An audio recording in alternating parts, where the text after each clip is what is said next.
Hello everyone. तो चलिए आज का क्लास स्टार्ट करते हैं। और आज का क्लास आपका प्रीवियस ईयर का पेपर हम लोग कर रहे हैं। अभी एमटीएस का पेपर कर रहे हैं जिसमें हम लोग क्लोज टेस्ट को देखते जा रहे हैं। क्लोज टेस्ट सारे एग्ज़ाम्स का कराना है मुझे, एमटीएस का, सीएचएसएल का, सीजीएल के प्री और मेंस, सीपीयू का प्री और मेंस, इस तरह से सारे एग्ज़ाम्स को हम लोग कवर करने वाले हैं। बस आपको देखते जाना है। मुझे लगता है क्लोज टेस्ट को देख करके आप सारे ग्रामर को आराम से रिवाइज़ कर सकते हो और वोकैबलरी भी बहुत सारा कुछ सीखने वाले हो।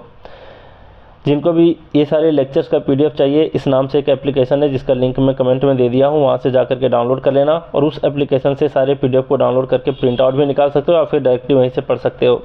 जिनको भी मेरे से पर्सनल गाइडेंस चाहिए, खास करके वोकैबलरी लर्निंग के लिए, जिसमें मैं टास्क देता हूँ और ऑनलाइन टेस्ट लेता हूँ और आपके जितने पर्सनल डाउट्स होते हैं, जैसे जितने भी मॉक टेस्ट वगैरह लगाते हो, वो सारे डाउट आपके पर्सनली क्लियर किए जाते हैं। ठीक है, तो इसके लिए आप मुझे इस नंबर पर क्या करोगे, मैसेज करोगे। मैं आपको बताऊंगा कि इसको ज्वाइन करने के क्या फ़ायदे हैं, क्या क्या इसके प्रोसीजर हैं।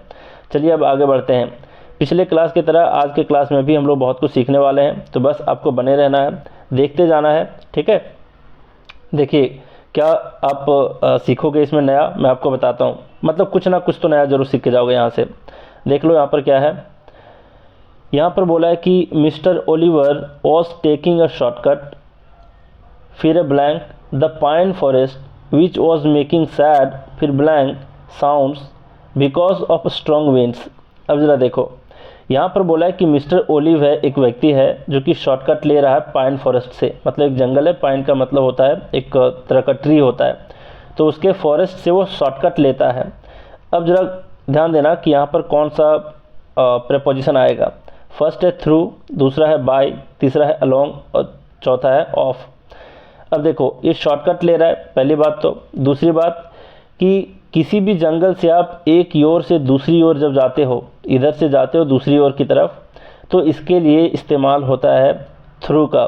ठीक है, थ्रू का इस्तेमाल होता है। तो यहाँ पर किसका होगा, mister Oliver was taking a shortcut through the pine forest. Clear. By तो नहीं होगा, बाय मतलब बहुत सारी चीज़ों में यूज होता है, टाइम के लिए भी यूज होता है, और कोई व्हीकल से आप अगर जा रहे हो, जैसे by train, by bicycle, by car, तो इस तरह से हम लोग यूज़ करते हैं। अलोंग का मतलब होता है साथ साथ, से रोड के अलोंग जाते हो, किनारे से होते हुए, तो वहाँ अलोंग का इस्तेमाल होता है।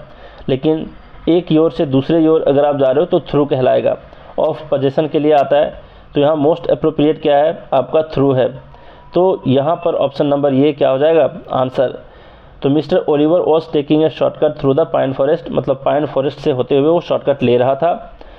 विच वॉज मेकिंग सैड, जो कि कैसा साउंड बना रहा था, सैड, सैड साउंड बना रहा था। और कैसा साउंड बना रहा था, देखते हैं ऑप्शन में। ऑसम, बिल्कुल नहीं। अगर वो सैड साउंड बनाता है तो उसके साथ ऑसम साउंड कैसे बनाएगा, है ना। इरी, इरी का मतलब होता है मतलब भयानक, डरावना, है ना। तो डरावना साउंड बना रहा था। चलो कंसीडर करते हैं कि ये हो सकता है आंसर। तीसरा है बैंगिंग। बैंगिंग का मतलब होता है जैसे दरवाजे वगैरह का पटकने की आवाज़ आती है, उसको कहते हैं बैंगिंग की आवाज़, है ना। तो बैंगिंग तो होगा नहीं यहाँ। अलाउड का मतलब होता है ज़ोर से। तो कहोगे कि सर ज़ोर से भी तो साउंड वहाँ पर बना सकता है, because of strong winds. Strong winds जो है वो ज़ोर के साउंड भी बना सकता है या फिर डरावना साउंड बना सकता है। कैसे पता करेंगे कि अलाउड होगा कि नहीं, तो ध्यान देना। अलाउड जो है इसका मीनिंग होता है ज़ोर से। इसका मीनिंग क्या होता है, ज़ोर से। और ये आपका है एडवर्ब, है ना। ये क्या है आपका, एडवर्ब है। साउंड्स क्या है आपका, साउंड्स है आपका नाउन। तो नाउन के पहले एडवर्ब आएगा या एडजेक्टिव आएगा, ऑब्वियसली एडजेक्टिव आएगा, है ना। तो ईरी जो है, डरावना जो है, ये है आपका एडजेक्टिव।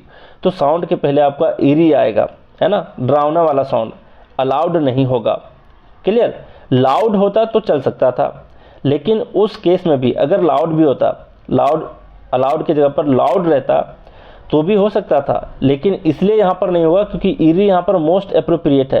कैसे पता करेंगे कि उस केस में भी ईरी आपका मोस्ट अप्रोप्रिएट है, इसलिए क्योंकि सैड आपका एक नेगेटिव सेंस वाला वर्ड है ना।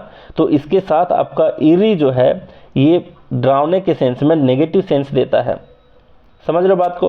तो यहाँ पर ईरी साउंड्स होगा। तो क्या निकला इसका अर्थ कि mister Oliver was taking a shortcut through the pine forest. Pine forest से होते हुए शॉर्टकट ले रहा था मिस्टर ओलिवर, है ना।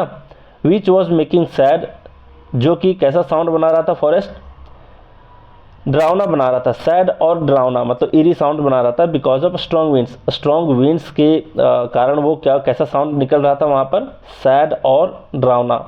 क्लियर है आप? अब आगे बढ़ते हैं, अगला सेंटेंस क्या कह रहा है, he blank a lonely boy sitting on a rock. देखो यहाँ पर बोल रहा है कि अच्छा ये सेंटेंस पढ़ते हो तो किस सेंस में आ रहा है यहाँ पर मीनिंग, कि उसने कोई एक अकेला बच्चा को, अकेला लड़का को एक रॉक पे बैठा हुआ देखा, है ना। तो देखा मतलब देखने के सेंस में, देखते हैं यहाँ पर क्या होगा, रिकॉर्डेड, रिकॉर्ड तो कर नहीं रहा था वो, है ना, तो रिकॉर्डेड नहीं होगा। नोटिस्ड का मतलब होता है देखा, नोटिस का मतलब देखना भी होता है, तो ही noticed a lonely boy sitting on a rock. Clear है? पॉइंटेड तो होगा नहीं, कहीं इशारा तो नहीं कर रहा है, रिमार्क मतलब उसके ऊपर टिप्पणी नहीं कर रहा, उसके ऊपर कोई कमेंट नहीं कर रहा, मतलब उसने एक लोनली बॉय को एक रॉक पे बैठा हुआ देखा, है ना। तो देखने के सेंस में नोटिस्ड होगा, इसलिए यहाँ पर ऑप्शन नंबर बी क्या हो जाएगा, आंसर होगा आपका। चलिए आगे बढ़ते हैं, अगला सेंटेंस है ब्लैंक बॉय वॉज वीपिंग साउंडलेसली। मतलब एक जो लड़का था वो कैसा साउंड रो रहा था, बिना साउंड निकाले हुए, है ना, सुबह सुबह करके रो रहा था। अब जरा देखो यहाँ पर क्या है, वन है मतलब एक लड़का रो रहा था साउंडलेसली, नहीं, इच लड़का, मतलब इच लड़का कहने का मतलब इसके पहले बताया गया होगा कि बहुत सारे लड़के हैं, उसमें से इच बॉय जो है वो रो रहा था, लेकिन यहाँ तो बताया नहीं गया है कि बहुत सारे लड़के थे, इसलिए इच आपका होगा नहीं। ए होगा, देखते हैं ए होगा या फिर द होगा, तो वन ए और द में हम लोग को चूज करना है कि कौन सा होगा। अगर यहाँ पर वन बॉय लिख देते हैं तो इसका मतलब है कि ये जो इसके पहले जिक्र किया गया है जिस लड़के के बारे में, वो लड़का नहीं है, कोई और लड़का है। लेकिन सेंटेंस को अगर आप पढ़ते हो तो पता चलता है कि यहाँ पर वही बॉय का जिक्र है जो बॉय पिछले वाले सेंटेंस में मेंशन किया गया है ना। तो इस तरह के नाउन के लिए कैसा क्या इस्तेमाल करते हैं हम लोग, द का इस्तेमाल करते हैं, मतलब डेफिनिट नाउन के लिए हम लोग द का इस्तेमाल करते हैं। डेफिनिट कैसे पता चला, क्योंकि इस सेंटेंस में जो बॉय आया है यहाँ पर वही बॉय है जो पिछले सेंटेंस में बॉय था, है ना। तो इसको बोलते हैं हम लोग डेफिनिट नाउन। तो जिसका चर्चा पहले हम लोग कर चुके हैं, वो फिर से अगर वो नाउन आता है तो उसके पहले हम लोग डेफिनिट आर्टिकल का प्रयोग करते हैं, इसलिए द का प्रयोग होगा। क्लियर यहाँ तक? तो यहाँ पर होगा द। चलिए यहाँ समझ गए, the boy was weeping soundlessly. Clear है? There seemed to be blank terribly wrong with the boy. देख रहे हो द बॉय फिर से आया है यहाँ पर, क्योंकि वही बॉय के बारे में जिक्र है जो पहले जिस बॉय के बारे में हम देख चुके हैं, है ना। तो फिर देखो देयर सीम्ड टू बी मतलब ऐसा लग रहा था वहाँ पर कि कुछ ना कुछ उस लड़के के साथ गलत हुआ था, है ना। गलत मतलब टेरिबली मतलब बहुत ही ज़्यादा रॉन्ग हुआ था, गलत हुआ था, इसलिए वो वहाँ पर बैठ करके रो रहा था। अब यहाँ पर कुछ का सेंस आ रहा है, तो भाई एनीथिंग का मतलब भी कुछ होता है, नथिंग तो होगा नहीं, क्योंकि नथिंग तो आपका नेगेटिव सेंटेंस में नेगेटिव मीनिंग देता है, नेगेटिव सेंटेंस को ये नेगेटिव बना देता है ना। तो कुछ नहीं रॉन्ग था ऐसा तो नहीं है, वहाँ बताना चाह रहा है कुछ रॉन्ग था, इसलिए आपका नथिंग नहीं होगा। एवरीथिंग का मतलब भी कुछ होता है, सब कुछ होता है, समथिंग का मतलब भी कुछ होता है। अब देखो एवरीथिंग जो सेंस देता है ये किस चीज़ का सेंस देता है, एवरीथिंग आपका सेंस देता है सब कुछ का, है ना। तो सब कुछ मतलब उसके साथ रॉन्ग हुआ था, भाई सब कुछ रॉन्ग हुआ था, तो इसके पहले मतलब लग रहा है ना कि सब कुछ जो है ये इसके बारे में बताना जाना चाहिए था कि कौन कौन सी चीज़ें हैं जो रॉन्ग हुए उसके साथ। तो ऑल के सेंस में ये देता है, एवरीथिंग जो देता है इसका सेंस निकलता है ऑल का, है ना। तो ऑल के बारे में तो यहाँ पूछ नहीं रहा, यहाँ पूछ रहा है कि कुछ उसके साथ रॉन्ग हुआ था, तो इस तरीके से हम देखते हैं एवरीथिंग भी नहीं होगा। अब यहाँ पर कन्फ्यूजन क्रिएट होता है कि ए और डी में क्या फ़र्क है ना, ए और डी में क्या फ़र्क है। इतना तो समझ गए कि नथिंग नहीं होगा, एवरीथिंग नहीं होगा, है ना। कुछ का मीनिंग निकल रहा है एनीथिंग से और समथिंग से। अब जरा देखते हैं एनीथिंग क्यों नहीं होगा यहाँ पर। एनीथिंग इसलिए नहीं होगा क्योंकि एनीथिंग का यूज होता है या तो नेगेटिव सेंटेंस में या तो क्वेश्चन वाले सेंटेंस में, है ना, क्वेश्चन वाले सेंटेंस में या फिर नेगेटिव सेंटेंस में। अब इस सेंटेंस का स्ट्रक्चर जो है देखो तो नेगेटिव है, बिल्कुल नहीं है, नॉट का इस्तेमाल ही नहीं हुआ, है ना। क्वेश्चन वाला सेंटेंस तो है नहीं, कोई क्वेश्चन यहाँ पर किया नहीं जा रहा है, इसलिए एनीथिंग का प्रयोग यहाँ पर नहीं होगा। याद रखोगे एनीथिंग का प्रयोग जो होता है, यही मैं बोल रहा था कि कुछ नया सीखोगे यहाँ पर। तो इसमें से कुछ सीखे या नहीं इरी का बहुत लोग मीनिंग सीख गए होंगे और एनीथिंग का प्रयोग सीख गए होंगे कि एनीथिंग का प्रयोग हम लोग नेगेटिव सेंटेंस में करते हैं और क्वेश्चन वाले सेंटेंस में करते हैं। क्लियर?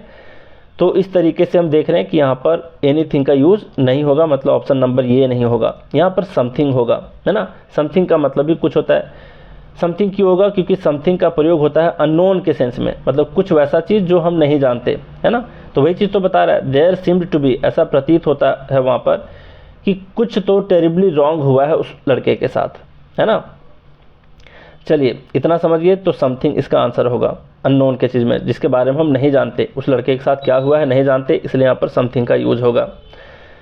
जैसे यहाँ पर चर्चा करते हैं एनीथिंग का, कुछ एग्जाम्पल देख लेते हैं, है ना। एनीथिंग का नेगेटिव में कैसे इस्तेमाल करते हैं। जैसे मैं बोलूँ कि ही डजंट नो एनीथिंग, है ना, मतलब वो कुछ नहीं जानता, तो डजंट का इस्तेमाल किए, मतलब सेंटेंस का स्ट्रक्चर नेगेटिव है। देखो नेगेटिव दो तरीके से होता है सेंटेंस, एक नेगेटिव सेंस वाले सेंटेंस होते हैं, दूसरा नेगेटिव स्ट्रक्चर वाले। तो यहाँ पर मैं नेगेटिव स्ट्रक्चर की बात कह रहा हूँ। कई सारे ऐसे वर्ड देखने को मिलेंगे जहाँ पर नॉट का इस्तेमाल नहीं हुआ है, लेकिन उसमें ऐसा वर्ड इस्तेमाल किया गया होगा जिसका सेंस नेगेटिव निकलता है ना। तो यहाँ पर सेंस की बात मैं नहीं कह रहा, यहाँ पर कह रहा हूँ कि उसका स्ट्रक्चर नेगेटिव होना चाहिए। तो यहाँ पर देखो इस सेंटेंस में नॉट का इस्तेमाल तो कहीं नहीं है, इसलिए एनीथिंग का इस्तेमाल नहीं होगा। एग्जाम्पल ले रहे थे हम लोग, he doesn't know anything, meaning negative है, इसलिए एनीथिंग का इस्तेमाल कर दिए। अब एक सेंटेंस हम लोग लेते हैं क्वेश्चन वाला, है ना। जैसे मैं बोलूँ कि do you know anything about my friend, है ना। तो डू यू नो मतलब ये क्वेश्चन वाला सेंटेंस है, तो do you know anything about my friend, है ना। तो यहाँ पर एनीथिंग का इस्तेमाल हम क्वेश्चन वाले में करते हैं। क्लियर हो गया यहाँ तक? तो इसलिए यहाँ पर एनीथिंग का प्रयोग नहीं होगा।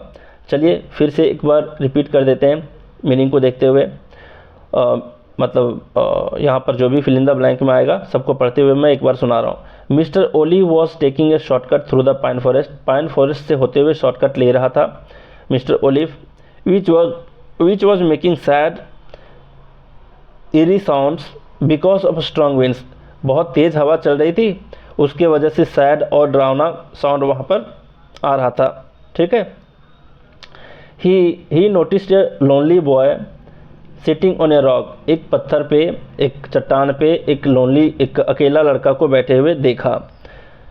द बॉय वॉज वीपिंग साउंडलेसली, वो लड़का साउंडलेसली रो रहा था। देयर सीम्ड टू बी, मतलब ऐसा प्रतीत हुआ कि something terribly wrong with the boy, कि कुछ तो उस लड़के के साथ बहुत गलत हुआ है ना।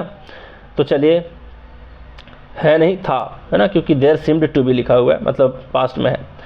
तो इसका मीनिंग भी आप लोग सीख गए, और ख़ास करके कुछ लोग सीखे होंगे कि यहाँ पर थ्रू का इस्तेमाल कब होता है, जब एक की ओर से दूसरे ओर जाने की बात कही जाती है ना।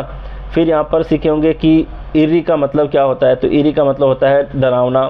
फिर बहुत लोग सीखे होंगे कि एनीथिंग और समथिंग में क्या फ़र्क होता है। तो एनीथिंग जो है भाई, एनीथिंग का प्रयोग होता है नेगेटिव और क्वेश्चन वाले सेंटेंस में। तो चलिए पिछले क्लास की तरह आज भी हम लोग बहुत कुछ सीखे। तो रैप अप करने से पहले मैं एक बार फिर से आपको बता दूं कि अगर आपको मेरे से पर्सनल गाइडेंस चाहिए, आप इस व्हाट्सअप नंबर पर मुझे मैसेज करोगे। मैं यहाँ पर वोकैबुलरी टास्क और टेस्ट के थ्रू सिखाऊंगा आपको, और आपके पर्सनल डाउट्स को भी क्लियर कर दूंगा। तो चलिए आज भी बहुत कुछ सीखा, आज का क्लास यहीं रैप अप करते हैं। Thank you very much.